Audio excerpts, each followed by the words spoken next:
दयनीय हालत में दयालुता। सब कुछ सीखा हमने, न सीखी दयालुता।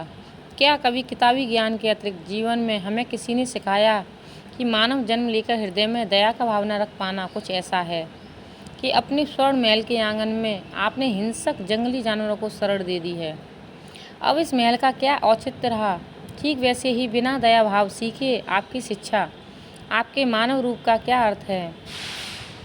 दया क्या है? किसी की अनकही पीड़ा को समझना ही दया है।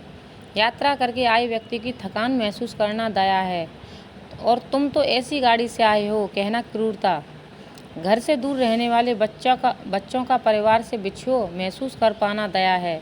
लेकिन तुम्हें क्या, तुम तो आज़ादी के मज़े लो, कहना क्रूरता। घर में रहने वाली स्त्री के बंधन को समझ पाना दया है, लेकिन तुम्हें तो आराम ही आराम है, कहना क्रूरता। यह क्रूरता दुर्भाग्यतापूर्ण से है। आपकी हताशा या कुंद बुद्धि से आती है। अक्सर देखा जाता है कि आपने जीवन से हताश होकर हम संसार की कमियां देखने का गुण स्वयं सीख जाते हैं। आज के समय में हर कोई अपने जीवन के संघर्षों से जूझ रहा है, इसलिए दया और करुणा किसी कोने में दब चुकी है। वास्तव में ये ऐसे गुण हैं जो जन्मजात और माता पिता से बच्चों में आते हैं।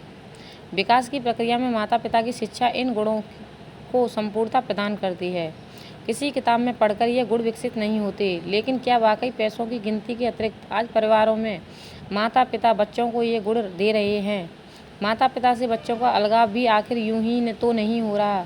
मुझे लगता है आज वर्ग, समाज, देश, दुनिया के तमाम संघर्षों की एक ही दवा है, दया।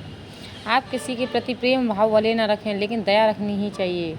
सबके जीवन में दुख है, संघर्ष है, इसलिए हम सभी दया के पात्र हैं और हम सभी को दयालु होने की आवश्यकता भी है। वरना जो हम दे नहीं सकते वो हमें मिलेगा भी कैसे? हमारा किया हमें हर हाल में लौटा देना प्रकृति कभी नहीं भूलती। इसलिए हमें मानव जाति के लिए दया भाव रखना चाहिए और हमेशा दूसरों की सहायता करनी चाहिए।